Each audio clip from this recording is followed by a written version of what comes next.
She wanted my pool, the one I'd spent 18 months building with my own hands. $47,000. Every tile, every pipe, every drop of sweat. Dolores Pritchard, my HOA president, showed up on my porch with a clipboard and the kind of smile sharks give right before they bite. "Bryce, your pool is community property now, Wyatt. 30 days to open it for neighborhood use, or you pay $500 in fines." Every single day, I stared at her. This is my backyard. Not according to Section 7, Paragraph 12, a rule I'd never heard of. A rule my lawyer had never heard of. Because she'd written it herself, just for me. She thought she had me trapped.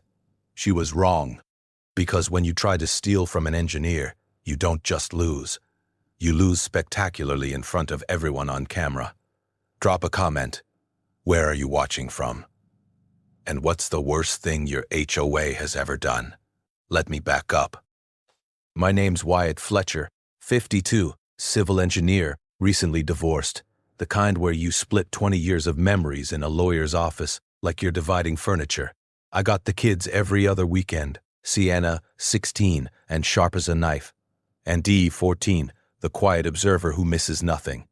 I also got the house, had to buy out my ex's half, which meant starting over financially. But the house in Pinwood Estates, Scottsdale, came with something I dreamed about since college. A backyard, big enough for a real pool. 74 homes in our community, desert landscaping, the kind of neighborhood where everyone's gravel is the same, approved shade of beige. I'm an engineer. I know concrete, plumbing, structural loads. So, I hired excavation, but did everything else myself. 18 months, nights, weekends, every spare hour. Ran the plumbing, installed a saltwater system, laid every mosaic tile by hand, a desert sunset on the bottom, oranges and purples like dusk over the superstitions, the smell of wet concrete in 110 degrees heat, the crack of tile spacers breaking under pliers, the chemical bite of sealant mixing with desert creosote, the hum of the filtration pump at 6 a.m. better than any alarm clock. $47,000. Saved 30 grand doing it myself. May 2021 finished. Kidney-shaped 10 feet deep, built-in bench. I filled it and watched Sienna and Dee cannonball in like it was Christmas morning. Best investment I ever made. 3 days later, Dolores Pritchard appeared at my door. HOA president, 5th term, 63. Retired bank loan officer, the kind who probably enjoyed denying mortgages. Thin lips, permanent scowl, white Lexus FUZ with a coexist sticker. Irony sharp enough to cut glass. Heels clicked on my travertine. Clipboard tucked like a weapon. "Wyatt, this pool is stunning. Really gorgeous work. Red flag. Nobody starts with compliments unless they're holding a knife. Thanks." She handed me a letter. Section 7, Paragraph 12 of the CC and RS. Any private amenity over $25,000 must be available for community use. I blinked. Community use? You have 30 days to submit a shared access schedule or we find you $500 per day. I laughed. Had to be a joke. Her face stayed stone. Rules are rules, Wyatt. She left, heels clicking away. I called my real estate lawyer. Morin had never heard of that clause. Posted in the neighborhood Facebook group. Instant split. She's insane. Versus, well, it is in the rules. 23 comments in an hour. The neighborhood was already picking sides. Then I dug into county records. Dolores had amended that clause herself in 2018, without a full board vote. The original only covered commercial-scale amenities for neighborhoods of 500-plus homes. We had 74. She'd rewritten it, made it vague enough to weaponize against anyone. She'd never enforced it on the Jennings $40,000 pergola. Never touched the Chen's Koi Pond. Just me. I knew why. 2 months back, Dolores recommended her nephew for the pool job. 78 grand for what I did for 47. I declined politely. Bad move, apparently. That night at dinner, Sienna asked, "Dad, is the HOA lady actually trying to steal our pool?" "Dean, quieter. Can she do that?" I looked at their faces. This pool wasn't just mine. It was the one thing that made custody weekends feel like home instead of a visitation schedule. "She can try," I said. Day 31, letter taped to my door, Fine. $500 per day.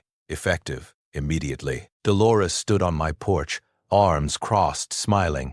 You should have listened. Rules are rules. I took the letter inside, read it 3 times. Then I did what every engineer does when facing a problem. I started documenting everything. Timestamps, photos, copies of every letter, every email, every Facebook comment. I pulled the HOA's financial records. Arizona law says any homeowner can FOIA that stuff. In Arizona, homeowners can request full HOA financial records under ARS 3-1805. The HOA has 10 business days to comply or faces $500 per day penalties. Morn called that night. Wyatt, we can fight this, but it'll be expensive and slow. I stared at my pool through the kitchen window. The LED lights glowed turquoise in the dark. Good, I said, because I'm not paying her a dime. The fines stacked fast, $500 a day. By day 14, I owed $7,000 for the crime of owning a pool in my own backyard. I didn't pay a cent. Morin Voss, my real estate attorney, sharp enough to cut glass, filed a preliminary injunction to freeze the fines while we fought in court. This is the dumbest HOA case I've seen in 15 years, she said. And I once defended a guy whose HOA fined him for his dog's breed. Can we win? Absolutely. Just depends how much Dolores wants to humiliate herself first. The injunction hearing was set for 3 weeks out. In the meantime, I started pulling threads. 2 weeks in, Morin called with news. Remember how Dolores claimed Section 7, Paragraph 12 was legitimate? Yeah, I pulled the 2018 HOA meeting minutes. There was no board vote. She just wrote it into the CC and RS herself and filed it with the county like it had been approved. I sat forward. She can't do that. Correct. Arizona requires board majority vote and written notice to homeowners. She skipped both, which means legally the rule she's finding you under doesn't exist.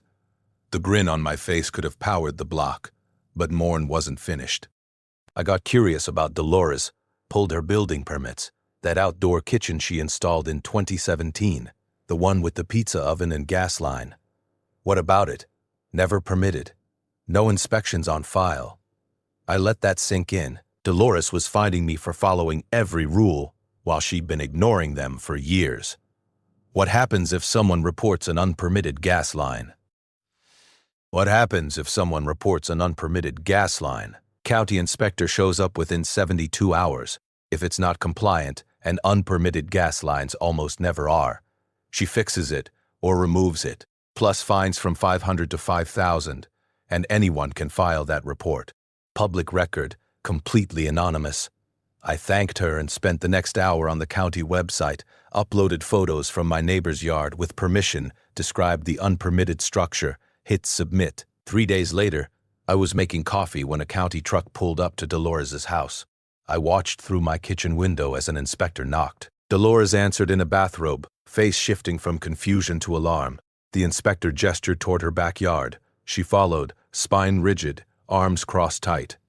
15 minutes later, the smell of burning pepperoni drifted over the fence. Dolores' stress, cooking in her illegal pizza oven. I raised my mug toward her house. Bone appetited. The inspector handed her a citation and left.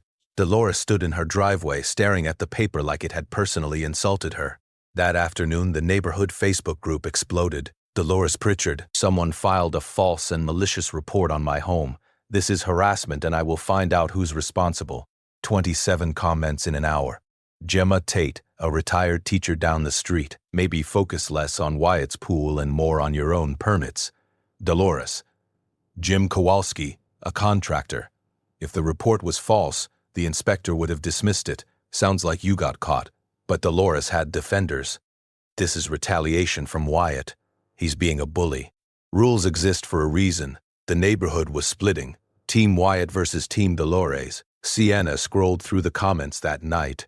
Dad, people are calling you a bully, I shrugged. Real bullies don't hire lawyers and follow the law.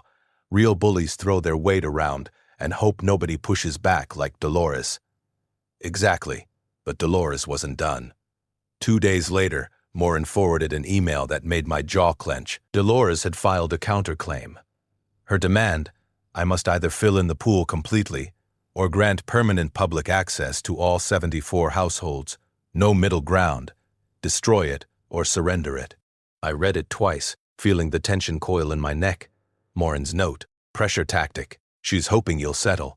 Hearing is 3 weeks out. Stay calm. I walked outside and stood at the pool's edge. Evening sun turned the water molten gold, reflecting off the mosaic tiles I'd spent 4 months placing one by one. The filtration pump hummed steady. A warm breeze carried the smell of creosote and sage. Dolores thought she'd boxed me in, forced me to choose between my money and my dignity. She thought those were my only options. But engineers don't think in binaries. We think in systems. Very. Abel's elegant solutions to impossible problems, and Dolores had just handed me a third option, one she'd never see coming. I pulled out my phone and texted Morin. What if I comply? Give her exactly what she's demanding. 3 dots appeared, a pause. Then I'm listening. Dolores didn't wait for the hearing. She went to war. Small, petty, calculated attacks designed to break me. 2 days after her counterclaim, I found a violation zip-tied to my mailbox. Parking infraction. Vehicle 11.5 in from curb. Required 12 in. Fine. $150. I measured 12 in exactly. Photographed. It. Filed it. Filed it. Next week, mailbox non-compliance. Color charcoal. Not approved. Required black. Fine. $200. My mailbox was black. Home Depot receipt said so. Photographed everything. Then tree maintenance failure. Desert willow shedding pods on sidewalk. Fine. $300. Desert willow way shed. Half the neighborhood had them. Only mine got cited. I documented everything. Timestamps, photos, comparisons. My evidence folder grew thick. Sienna noticed, Dad, you're becoming paranoid. Not paranoid if they're actually after you. Then Sienna posted a TikTok, her floating in the pool, caption, When Karens try to steal your summer vibe. 17 seconds, face barely visible, when semi-viral locally. 40,000 views. Comments, HOAs are tyranny / your dad is a legend. Dolores lost her mind. Email urgent harassment complaint. Your family is engaging in targeted harassment via social media. Remove all defamatory content and issue public apology or face $250 per day fines and legal action. I walked into Sienna's room. Did you name Dolores? No. Just said Karens plural. Show our address. Dad, I'm not stupid. Good. Don't take it down. Her eyes widened. Seriously, she's trying to scare you because she can't scare me. But attacks continued. Late one night, my pool pump shut off. Someone unplugged it. Happened 3 times before I ins. Told a camera aimed at the outlet. Unplugging stopped immediately. Then someone dumped rock salt in my skimmer. Spiked salinity. Threw off chemistry. Cost me $80 and 3 hours rebalancing. No proof. Strong suspicions. Next. Anonymous complaint to County Health Department claiming my pool was a public health hazard. Inspector Earl showed up Saturday. Mid-50, sunburned, weary, tested water, checked filtration, reviewed my logs. Sir, your pool's cleaner than 90% of public pools I inspect. No violations, not even close. He flipped through paperwork. 3rd bogus complaint from this neighborhood this year. Same handwriting every time. Showed me the form. Looping cursive purple ink. Dolores' signature. You recognize this? Maybe. He gave me a look. I can't officially tell you, but I'm telling you. False health reports are a misdemeanor in Arizona. Wastes county resources. Repeat offenders face charges. Good to know. Earl left. I filed his report that night. Morin called injunction hearings Tuesday, but I found something big. How big? Dolores bills the HOA $250 monthly for office supplies, 5 years running. $15,000 for a neighborhood with no office. I cross-referenced expense reports with bank statements. Any Arizona homeowner can request those under state law. It's your dues, your right to audit. She's buying personal items, decor, kitchen gadgets, hiding them as administrative supplies. My jaw clenched. Embezzlement. and she built $2,400 last year for emergency roof repair on the clubhouse. Okay, the clubhouse is a gazebo. No roof. Payment went to Summit Property Services, not registered in Arizona. Ghost company. I stared at the ceiling. Dolores wasn't just petty. She was a criminal. Can we use this? We have to report it. Criminal territory, but it'll explode the neighborhood. I thought about the attacks, the Facebook wars, neighbors too scared to speak up. Good, I said. Let it explode. But not yet. If I reported now, she'd lawyer up, disappear behind attorneys while investigations dragged on. I wanted her caught publicly, spectacularly, and I knew exactly how. The sabotage got worse. 3 nights in a row I woke up to find my pool pump unplugged again despite the camera. Whoever was doing it had gotten smarter, approaching from angles the ring couldn't catch. Then, my pool started turning green, not gradually, overnight. I went to bed with crystal clear water and woke up to a swamp. I tested it immediately. Algae bloom, but the chemistry made no sense. My chlorine levels had crashed to 0, and my pH had spiked to nearly 9. Impossible. I tested it the night before. Everything was balanced. I checked the equipment room. Someone had tampered with my chlorine feeder, adjusting the flow valve to nearly closed. No chlorine entering the system meant algae exploded unchecked. I spent 2 days shocking the pool, running the filter 24 hours straight, manually dosing chemicals. Cost me $300 and an entire weekend with my kids. DD helped me vacuum the bottom. Dad, why don't you just give up? Let her have the stupid pool. I stopped mid-stroke with the vacuum pole. Because if I give up now, she wins and she'll do this to someone else next year, someone who can't afford to fight back. He nodded slowly, didn't say anything else, just kept vacuuming. But the worst came 4 days before the injunction hearing. I got a call from Maricopa County Code Enforcement. Different inspector this time. Younger guy. Bureaucratic tone. Mr. Fletcher, we've received a complaint that your residential swimming pool is operating as an unlicensed commercial facility. What? The complaint alleges you're charging neighbors for pool access without proper business licensing or liability insurance. I actually laughed. That's insane. I'm not charging anyone anything. I won't Eve. And let anyone use my pool. That's the whole point of the lawsuit. Sir, I'm just following up on the complaint. Do you have any documentation showing pool access logs or membership records? No, because there aren't any. Nobody uses this pool except my family. Okay, I'll note that in the file, but I need to inform you if we receive additional complaints of the same nature, we may need to conduct a formal site inspection. Who filed the complaint? Anonymous. Of course it was. I called Mean immediately after hanging up. They're trying to bury me in bureaucracy, I said. False complaints, bogus inspections, anything to make this so exhausting. I just quit. That's exactly the strategy, Morin agreed. HOs do this all the time. They have infinite patience and other people's money to spend on legal fees. They're betting you'll run out of both first. I won't. I know. Which is why we're going to hit them hard at the hearing.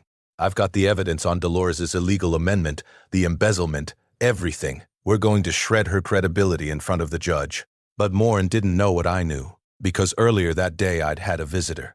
Jim Kowalski, the contractor who lived near the entrance, knocked on my door around noon. Big guy, calloused hands, the kind of person who'd never said more than 10 words to me before. Wyatt, got a minute? Sure. He glanced around like he was checking for surveillance. Dolores came to my house last night. I straightened. What'd she want? She offered to forgive $1,500 in old fines I've been fighting. Landscaping violations from 2 years ago if I stop helping you, and convince the other neighbors to back off. My chest tightened. What'd you say? I told her I'd think about it. He pulled out his phone. Then I recorded the whole conversation. He played it. Dolores' voice syrupy and venomous. We can make your life much easier, Jim, or we can make it much, much harder. Your choice. I stared at the phone. That's bribery and witness intimidation, probably. Jim pocketed the phone. Arizona is a one-party consent state for recordings. This is admissible. Why are you helping me? He shrugged. Because 3 years ago, Dolores fined my wife $400 for hanging a clothesline in our backyard. Said it was visually unappealing. We're in the desert. We were trying to save on electric bills. She didn't care. He looked at my pool, then back at me.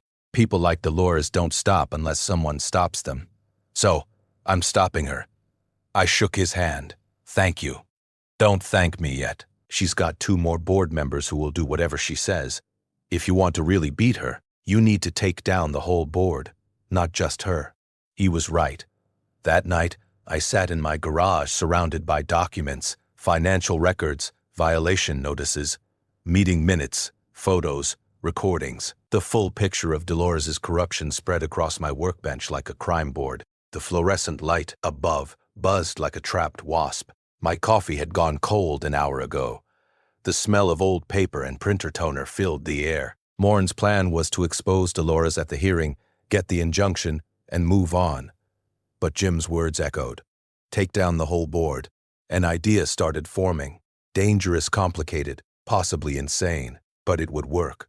I texted Morin. Change of plans. I'm not fighting the counterclaim anymore. 3 dots. Then excuse me. I'm going to comply exactly as written, and I'm going to make sure everyone's watching when I do. Long pause. Then, Wyatt, what are you planning? I stared at my pool through the garage window, the water finally clear again, after days of work, glowing under the LED lights. Morin called at 11 p.m. the night before the hearing. Wyatt, if you voluntarily comply with Dolores's counterclaim, you lose all legal grounds to fight. T. He judge dismisses the case. I know, and you're okay with that. I stared at the pool through my window. Turquoise glow. 18 months of work. $47,000. I'm more than okay because I found something. Found what? A loophole in the HOA's founding documents. The original 1987 CC and RS before Dolores rewrote them.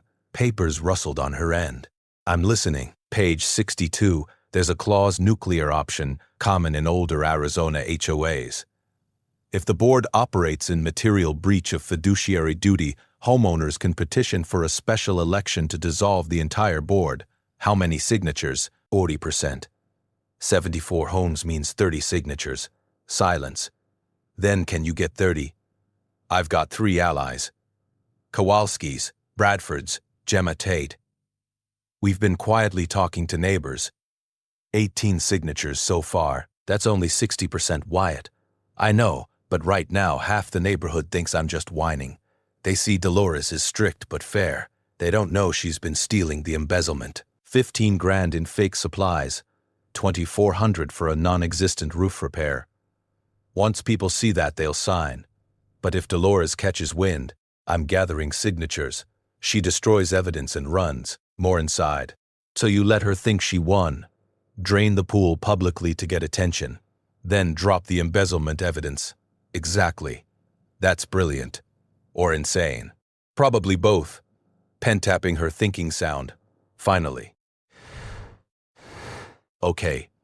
But if you can't get signatures, Dolores stays in power and you've lost your pool for nothing. I'll get them. And if she figures it out first, she won't. She thinks I'm beaten. Draining the pool means I'm giving up. You sure? I thought about Dolores on my porch, smiling. Rules are rules. She's underestimated me the entire time. Won't stop now. All right, I'll withdraw the motion tomorrow, but once you drain that pool, there's no going back. Good. I want commitment, because when this ends, Dolores loses everything. I hung up and walked outside. Night air cool. Smell of creosote and distant rain. Pump humming steady. A dog barked twice, went silent. I thought about Sienna's TikTok, the comments calling me a legend. D asking why I didn't give up. Some fights aren't about winning. They're about stopping bullies from hurting others. I texted the group chat with Jim, Gemma, and Shanice. Meeting tomorrow night, my place. 7:00 p.m. Bring anyone you trust who's tired of Dolores. We're ending this. 3 immediate responses. Jim, I'll bring beer. Gemma, cookies, and a list of 8 people who will sign. Shanice, I'll bring the paperwork. Let's do this. I smiled in the darkness. Dolores had no idea what was coming. They showed up at 7 sharp. Jim and his wife Carla, Gemma with a Tupperware of snickerdoodles, Shanice and her husband Marcus, the Hoffmans, The elderly couple Dolores had terrorized over beige shutters. 2 younger families I barely knew, the New Winds and the Patel family. 10 people crammed into my living room, 11 counting me. I spread the evidence across my coffee table. Bank statements, expense reports, photos of the roofless gazebo, next to Dolores's invoice for roof repairs. Jim's recording of her bribery attempt. This, I said, is what Dolores has been doing with your HOA dues for 5 years. Silence as they read, then anger. Mr. Hoffman's hands shook, holding a receipt for scented candles billed as community outreach materials. $400, he whispered. She fined us $400 for shutters while she was buying candles with our money. Gemma put a hand on his shoulder. We're going to stop her, Frank. I walked him through the plan. Arizona law lets us dissolve a corrupt HOA board through special election. We need 30 signatures, 40% of the neighborhood. We've got 18. Need 12 more. Chinese had printed the petition forms, legal language, signature lines, notary spaces. Once we file, the board has 14 days to schedule an emergency meeting. That's when we present evidence publicly and call for a vote. Marcus Delgado, the IT guy, raised his hand. What if Dolores refuses to schedule the meeting? Arizona revised statutes say she has to. If she doesn't, we go to the county and they force it. She can't hide. Jim leaned forward. But here's the thing. If we start collecting signatures now, someone talks. Dolores hears about it, and she lawyers up or destroys evidence before the meeting. Right, I said, which is why we don't start collecting until after I drain the pool. Confused looks. Dolores demanded I either destroy the pool or open it to the community.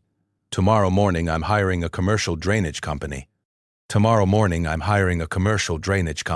Big pump, big hose, draining $47,000 worth of water into the street. I've already tipped off the local news. Gemma's eyes widened. You're making it a spectacle. Exactly. Everyone will be watching. Dolores will think she won. She'll be gloating, distracted, triumphant. That's when we move.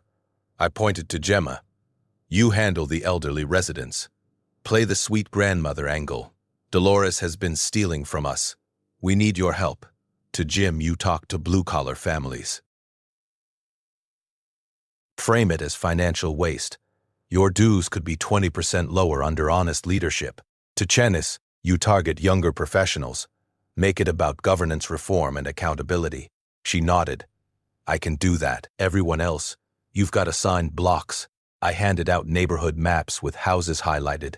We collect Saturday through Monday, 3 days. We filed the petition Tuesday morning. Meeting happens within 2 weeks. Mr. Hoffman cleared his throat. What if we don't get 12 more signatures? We will, because after they see me drain that pool, after they see Dolores celebrate it, they'll be angry enough to sign. I pulled out my laptop and showed them the drainage company's plan. Apex Aquatic Solutions, Industrial Pew, Sam PT, in hose. Flow rate 5,000 gall-hour. My pool holds 20,000 gallons. It'll take 4 hours to drain completely. I've scheduled it for Saturday morning, 8 a.m. peak neighborhood activity. Kids riding bikes, people walking dogs. Everyone will see.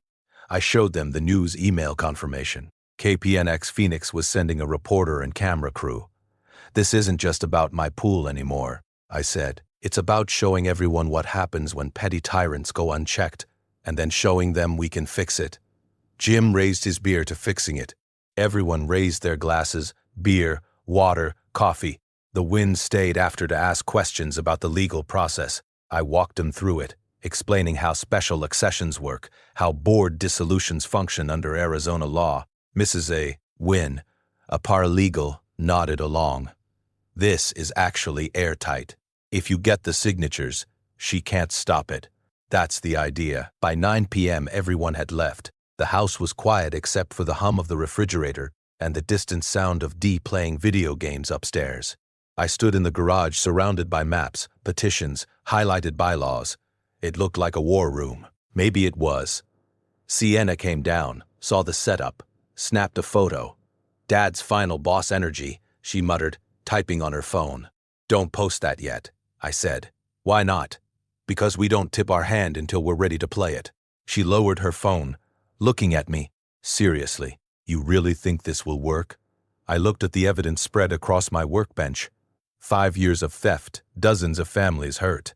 One corrupt board president who thought she was untouchable. Yeah, I said. I really do. The email hit Friday night at 11:47 p.m. Subject: urgent. Reckless homeowner threatens property values. Dear residents, Wyatt Fletcher intends to drain his pool into our storm system. This reckless action will create mosquito breeding grounds, attract rodents, and lower property values. Attached photographic evidence of improper drainage. Contact Mr. Fletcher and demand responsible action. Dolores Pritchard, HOA President. I opened the attachment. Cracked pool, graffiti, green water. Took 10 seconds to spot the problem. Graffiti said Brooklyn. We were in Arizona. Reverse image search. Stock photo from a 2019 New York demolition. Posted findings in Facebook group with receipts. FYI, Dolores is using fake photos. This is from a stock site. Graffiti says Brooklyn. Marcus jumped in with metadata. 3 neighbors replied, all calling out the Photoshop. Facebook erupted against Dolores. She's lying. How desperate.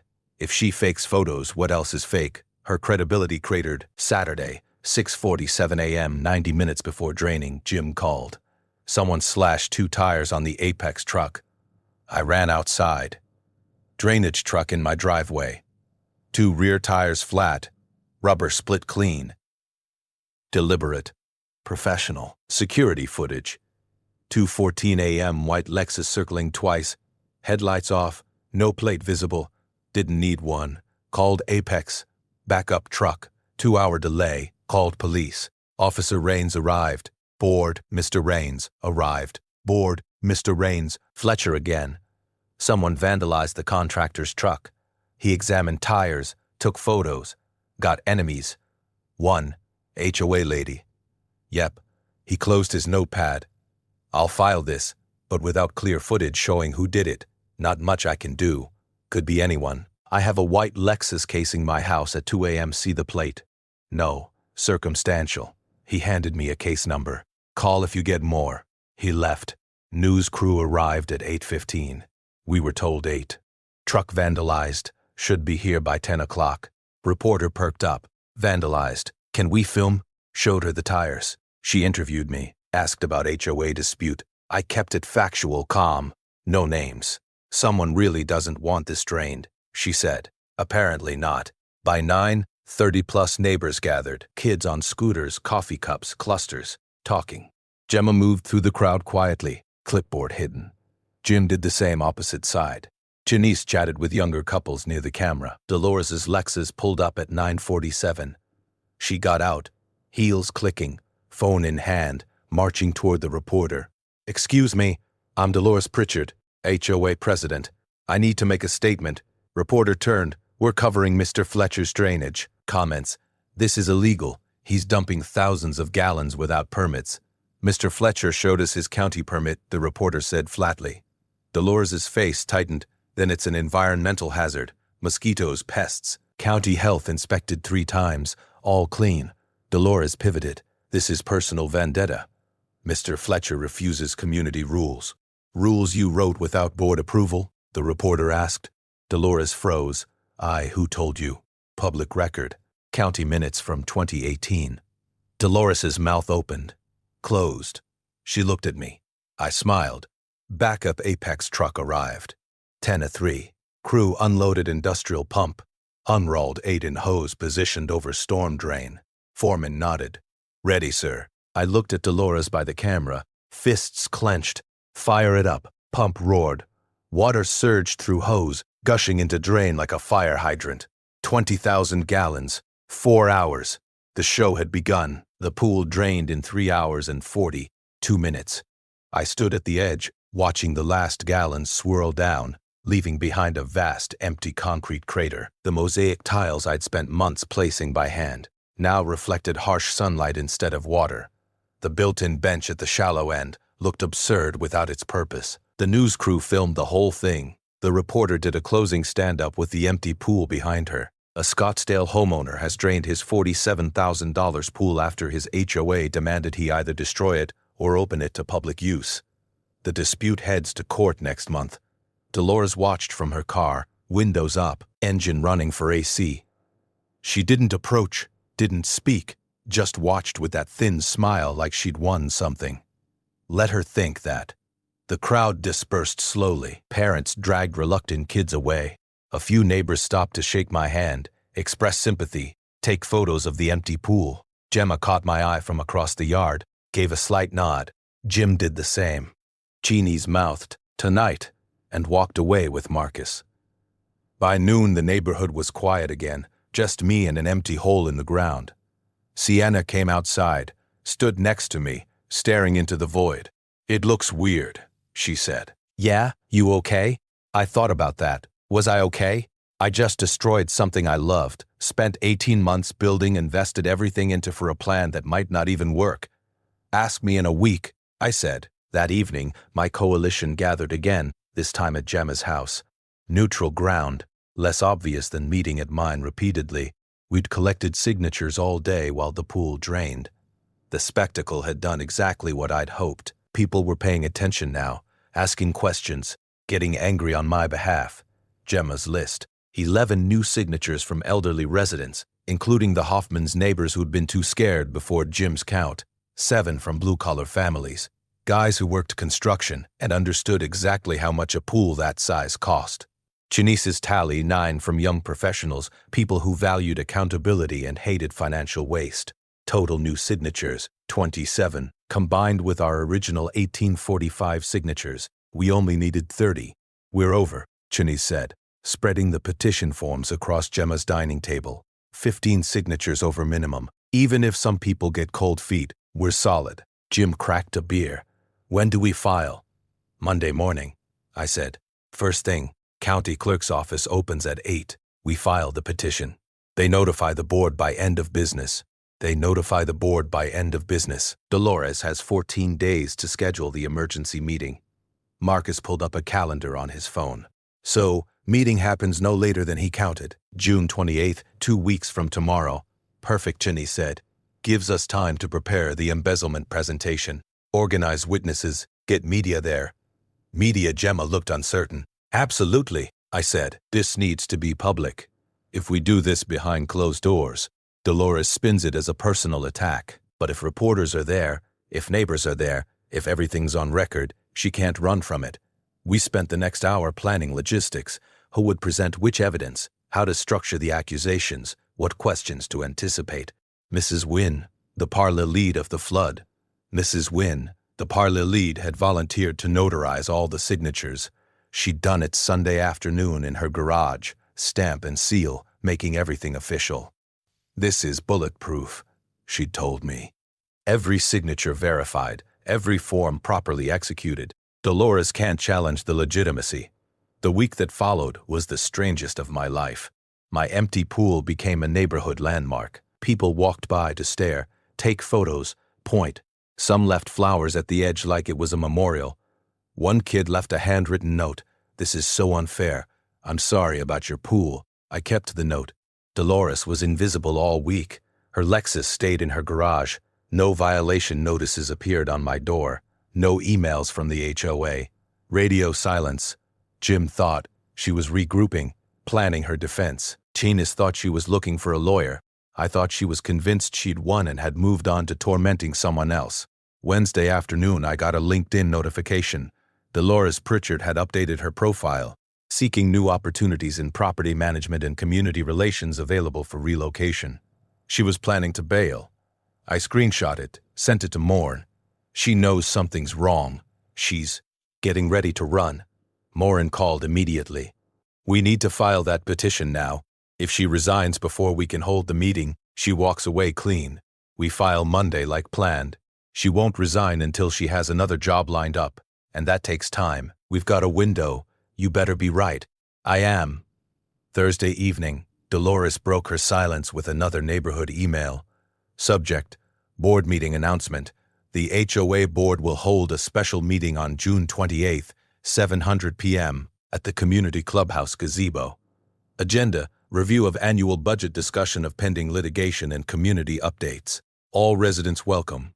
I read it twice, then called Chinese. She scheduled it. Scheduled what? The meeting June 28th, same date as our petition deadline.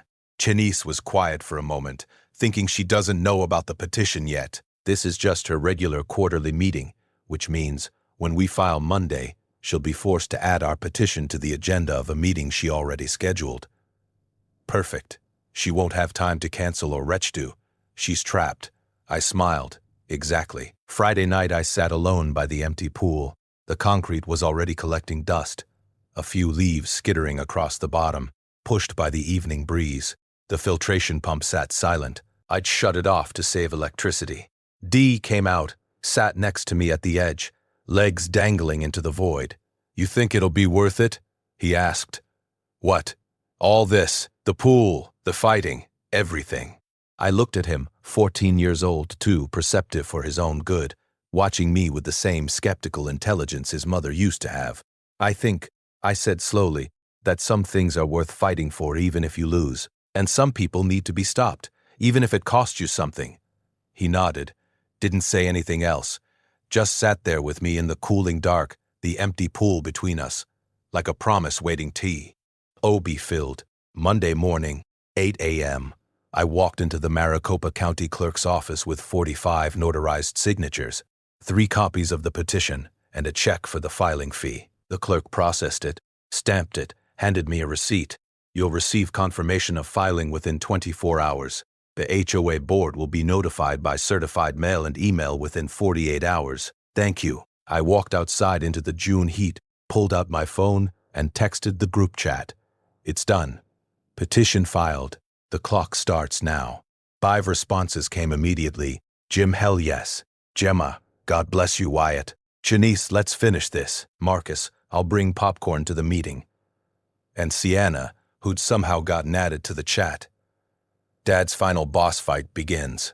I looked up at the sky, cloudless, impossibly blue, the kind of Arizona morning that makes you believe anything is possible. Dolores had no idea what was about to hit her, but in exactly 11 days, she would. June 28th arrived, hot and tense.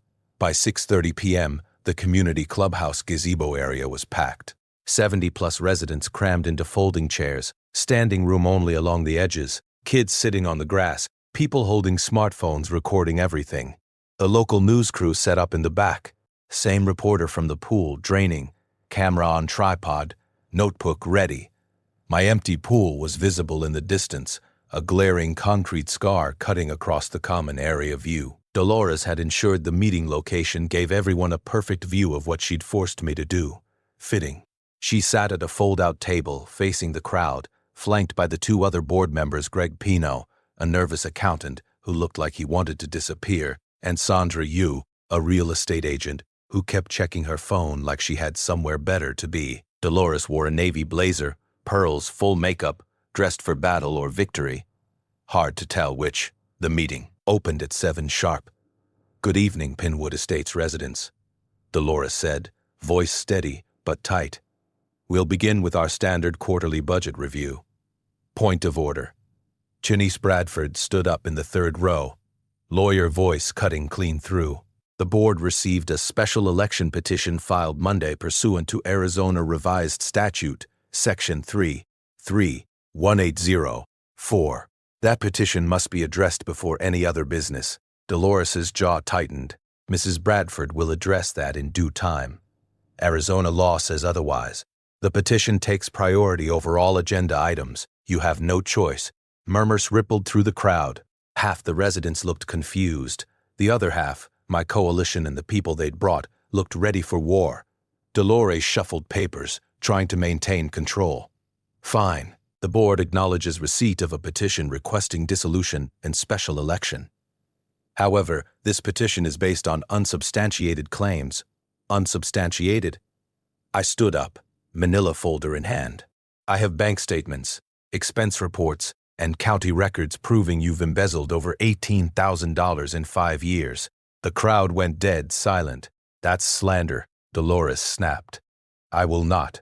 It's documented fact." I walked to the front, opened my laptop, connected it to the portable projector I'd brought.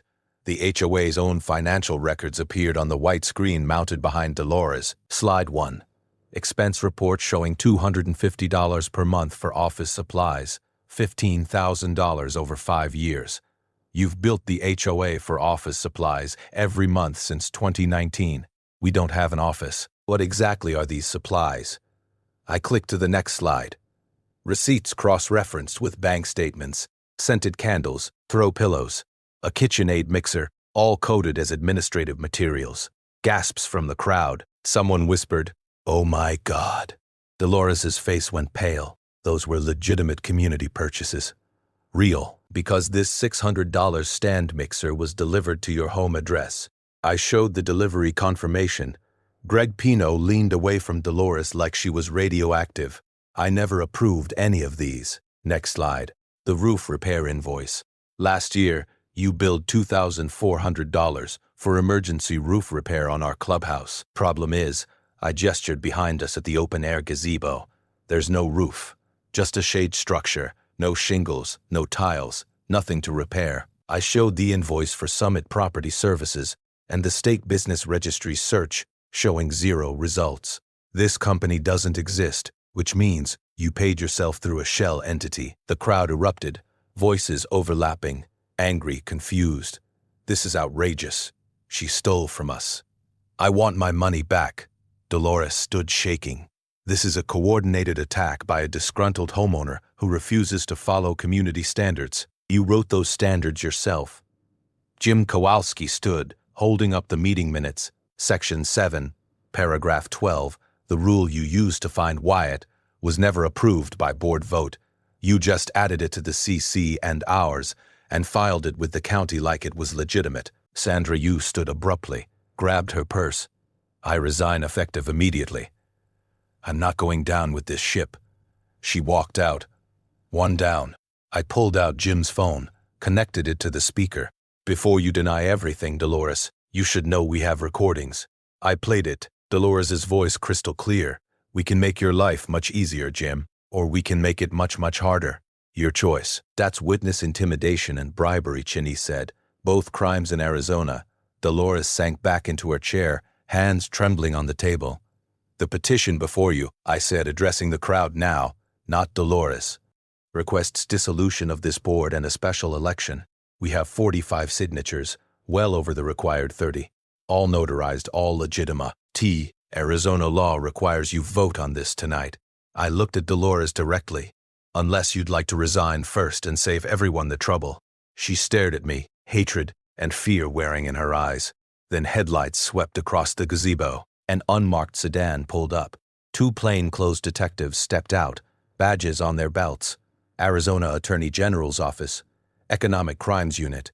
I'd filed the embezzlement report 3 days ago. Time to hit right as the meeting started. The detective approached our table. Dolores Pritchard. She nodded, unable to speak. We need you to come downtown to answer some questions regarding financial irregularities and HOA fund management. I disses you can't. Ma'am, you're not under arrest. We just need to talk, but I'd advise you to bring a lawyer. The crowd watched in stunned silence as Dolores stood, legs unsteady, and followed the detectives to their car. She didn't look back. The camera kept rolling. Greg Pellion, the last remaining board member, cleared his throat. I think we should vote on the petition. All in favor of dissolving the current board. Chinese called out. 52 hands shot up. Opposed. 4 hands. Diehard Dolores loyalists, 6 abstentions. Motion passes, Chinese said. The board is dissolved, and just like that, it was over. The crowd erupted in applause. People hugging, cheering, a few wiping tears. I stood there exhausted, watching Dolores's tail lights disappear down the street. Sienna ran up and hugged me. Dad, you did it. Dee was right behind her, grinning. We did it. I corrected. All of us. The news reporter approached. Camera still running. Mr. Fletcher, how do you feel?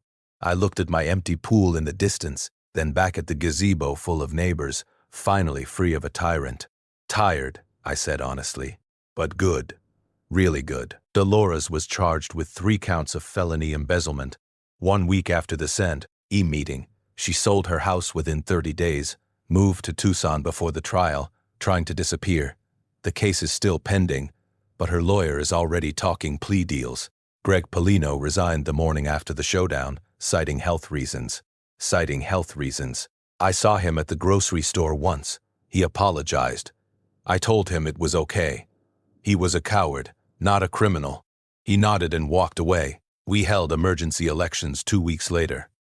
New 3% board, all volunteers who'd been part of the coalition. Gemma Tate, president. She runs meetings with cookies and common sense. Chinese Bradford, treasurer. Every dollar accounted for, every expense transparent. Monthly reports posted online. Marcus Delgado, secretary, digital records, online voting. No more mystery amendments. Their first official act, rescind every fine Dolores had ever issued, including my $7,000. Checks went out to 18 families who'd been targeted over the years. Second act, rewrite the CC and RS, remove Dolores's fake amendments, restored the originals, added term limits, maximum 2 consecutive terms for any board position, no more dynasties. Third act, vote on my pool. The motion, whereas Wyatt Fletcher's pool was built legally and poses no community burden, and whereas the previous board's claim of community property was fraudulent, the HOA formally recognizes Mr. Fletcher's exclusive ownership and apologizes for the hardship caused. Vote unanimous. I refilled my pool the next weekend. Took 36 hours. Water bill $340, worth every penny. Sienna and Dean helped, standing by with the hose, watching the water level rise inch by inch. When it finally reached the fill line, we all jumped in fully clothed. Best swim. But I made one change to my original plan. I proposed, and the new board approved an annual community pool day every 4th of July. One day a year, my pool opens to all Pinewood families. Voluntary, free, donations accepted for local youth sports programs. First event raised $2,400.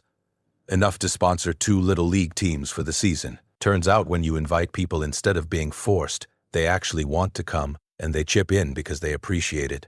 Funny how that works. 3 months later, I got a Facebook message from someone in Ohio. Saw your story on the news. Our HOA is trying to ban vegetable gardens, says their agricultural use, and violate residential restrictions. Any advice? I smiled, typed back. Document everything. FOIA your financial records. Find your allies. Don't let them make you feel crazy. You're not alone. I've gotten 47 messages like that since. Horror stories from across the country. People trapped by petty tyrants with clipboards. I answer everyone, because here's what I learned. Most people don't fight back, not because they can't, but because they think they're alone. They think the system is rigged and resistance is futile. Sometimes it is rigged, but it's never futile. Now, if you've survived an HOA nightmare, or you're living through one right now, drop a comment below. What's the craziest rule your HOA has ever tried to enforce? Let's crowdsource the absurdity. You'd be surprised how many people are dealing with the exact same nonsense. And if you want more stories about ordinary people beating broken systems, hit that subscribe button because Dolores wasn't the only petty tyrant out there. Next week, the landlord who tried to charge a tenant for emotional damages to a carpet. Spoiler, it didn't go well for him. Last week I was floating in my pool at sunset, kids on rafts beside me, the mosaic tiles glowing orange and purple under the water, the filtration pump humming its steady rhythm. A neighbor walked by with his dog, waved. Pool looks great, Wyatt. Thanks. He kept walking. The dog barked once, somewhere down the stretch. Hey, kids laughed. Just another evening in Pinwood Estates. Normal, peaceful, the way it should have been from the start. I closed my eyes, let the water hold me, and thought about how far we'd come, how much it had cost, how worth it had been. Some fights aren't about winning. They're about making sure the next person doesn't have to fight alone. And in the end, that's the only victory that really matters. Wyatt didn't lose his pool. He weaponized it when the lawyers demand he either destroy it or hand it over to the neighborhood. Most people was lawyers up or hope for the best. Wyatt does something smarter. He gave her exactly what she asked for. Dwayne's $47,000 worth of water, rice into the street. TV cameras rolling. Whole neighborhood watching. The lawyer thought she won. That's when he moved. 45 signatures in 3 days. $18,000 in embezzlement laid out on the projector screen. A roof repair invoice for a gazebo with no roof unresented at a public meeting while cops wait outside. She didn't just lose her position, she lost everything. But here's the part that's matter. Wyatt got his pool back, refilled it, and now one day a year, he opens it to the whole community, voluntarily. Last Force of Jolly, they raised $2,400 for Little League. Turns out, when you invite people instead of being forced, they actually show up, and they appreciate it. So here's my question. Does your HOA have a DOID? Someone building office supplies nobody sees, writing rules nobody votes on. Drop a comment. Tell me what's happening in your neighborhood and subscribe for more stories of people who fought back smart, not just hard, because petty power only wins when nobody checks the receipts.